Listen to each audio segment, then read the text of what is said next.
આજે પણ ધોરણ 7ની હિન્દીની કવિતા અમે પ્રાર્થના રૂપે લીધી હ. બહુ સરસ છે.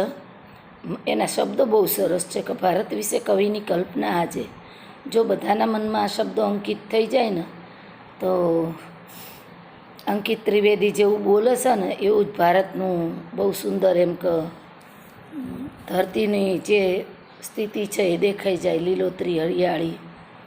તો જરાક પ્રેક્ટિસ કરી લઉં આજે બી હું. मानवता के मन मंदिर में ज्ञान का दीप जला दो, करुणा निदान भगवान मेरे भारत को स्वर्ग बना दो, सारे दुखों का नाश करो, जन्मों के कष्ट मिटा दो, अमृत की बरसा बरसा कर भूख की आग बुझा दो. અત્યારે જે સિઝન ચાલી રહી છે એના અનુરૂપ લીટી છે કે અમૃત की बरसा बरसा कर भूख की आग बुझा दो.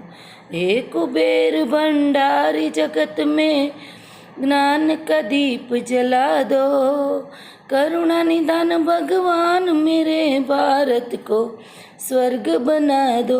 હવે પછી જે લીટી છે ભારતને શણગારવાની લીટી છે, કેટલી સુંદર. नव प्रभात फिर महक उठे मेरे जीवन की फुलवारी, सब हो एक समान जगत में रहे न कोई खाली, रहे न सब हो एक સમાન. અમીર ગરીબની વ્યાખ્યા સમજાવવામાં આવી, પણ આપણે ભારતની જે અસમાનતા છે એ ખાલી થતી જ નહીં. અમીર અમીર જ બનતા જાય ને ગરીબ ગરીબ જ બનતા જાય. જ્યાં સુધી આ ખાઈ પૂરાશે નહીં ત્યાં સુધી એક સમાન બનવાની શક્યતા બહુ ઓછી છે. આમાં પછી બે વસ્તુ આવે કે ભાઈ અમીરો એની મહેનતથી આગળ આવે છે. આજે અમીર બને છે તો અમીર બનવાની એની ગેલછા મટતી નહીં અને એના પગથિયા ચડતા જાય. તો ગરીબને પણ એ લાગુ પડે કે ગરીબ પણ એ ગરીબાઈમાંથી ઊંચો આવવા નહીં માંગતો. ઘણા એવા છે કે બીપીએલના કાર્ડ ઉપર સરકાર મફત આપે ને આપણે કોઈ જરૂર નહીં, આટલામાં બહુ થઈ ગયું. પણ જો ગરીબ એક ધ્યેય કરે કે ભાઈ મારે કરી બતાવવું છે તો ઘણા બધા પ્રશ્નો 90% પ્રશ્નો સોલ્વ થઈ જાય છે. અસામાજિકતા અહીંયા રજૂ થાય છે. नव प्रभात फिर महक उठे मेरे जीवन की फुलवारी, सब हो एक समान जगत में रहे नहीं कोई खाली, एक बार माँ वसुंधरा को नव श्रृंगार सजा दो. वसुंधरा धरती એને નવ શ્રૃંગાર આજ આપી દે ભગવાન.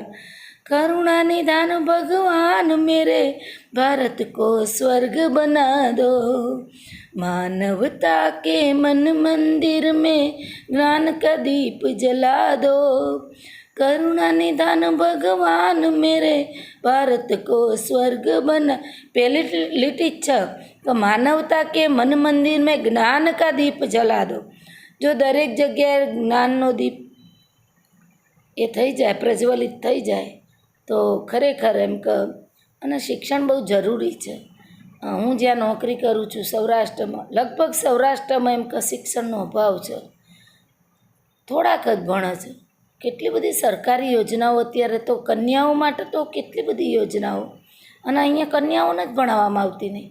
અમે એટલી તનતોડ મહેનત કરીને આમ 8મા સુધી છોકરાઓને ભણાવીએ ને કે છોકરું ડૉક્ટર બને એવું હોય તનતોડ. હું તો મારું તન તોડી નાખું, મન તોડી નાખું, અને હું તો આર્થિક રીતે એટલી મદદ કરું.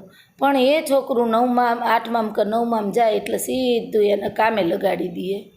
તો અહીંયા જો આ સમાનતા આવી જાય, અને અત્યારે લેડીઝને તો ખૂબ જરૂર કે પોતાનો સ્વમાન સાચવવા, પોતાની આબરૂ સાચવવા. આ કાલે જો એક સમાચાર હતો કે ભાઈ આર્થિક સહાય લેવા ગઈ, આ વાવાઝોડું આવ્યું હતું એમાં આર્થિક સહાય લેવા મહિલા ગઈ અને એની ઉપર રેપની ઘટના બની. તો આજે આ બાબતે લેડીઝને બધે આગળ થવું પડે તો એની મજબૂરી કેટલી છે. થોડું ઘણું જો લેડીઝ ભણશે તો થોડું સમજશે. ભણવું એટલે નોકરી કરવી જરૂરી નથી, ભણવું એટલે રૂપિયો એ જરૂરી નથી. ભણવું એટલે સારી સમજણ આવે. સારી સમજણથી એ બાળક ભણે આગળ નોકરી નહીં કરે પણ એના ઘરમાં ટકી રહેશે. એનામાં આપઘાતની ભાવના નહીં આવે, એનામાં અછતની ભાવના નહીં આવે, એનામાં અસમાનતાની ભાવના નહીં આવે. ભણવું બહુ જરૂરી છે અને એ સારું ભણવું. કે ભાઈ ક્લાસમાં 50 છોકરાને આપણે ભણાવીએ છીએ તો એમાં 2 જ છોકરાને દાખલા આવડે. કેમ? કે એની એકાગ્રતા હતી. બીજા 48 છોકરાનું મન ક્યાંય ભમતું હતું. તો આજે એકાગ્રતા પણ ખૂબ જરૂરી છે. અને આ એકાગ્રતા જો એના અમારી આગળ તો 5 વર્ષ પછી આવે, પણ 5 વર્ષ પહેલાં એ એના ફેમિલીમાં રહે છે અને ફેમિલી એની મોટી શાળા છે. અમારા કરતાંય સારી શાળા ફેમિલી છે. તો જો એ 5 વર્ષ પહેલાં ફેમિલીમાંથી સારું શીખીને આવશે, કંઈક ગણકારીને આવશે, તો અહીંયા સ્કૂલમાં પણ ગણકાર તો થશે. બાકી તો એક જ વાત કે ભાઈ 5 કલાક અમારી જોડે રહે, અમે એમ કહીએ કે ગાળો ના બોલીશ, પણ 19 કલાક જો ગાળો ઘરે રહે અને ઘરે જો 19 કલાક ગાળો બોલાતી હોય તો એ બાળકને કદાચ હું તૂટીને મરી જાઉં તો એને ગાળો બોલતા ભૂલવાડીશ નહીં. એટલે આ બેય બાજુ નક્કી થાય.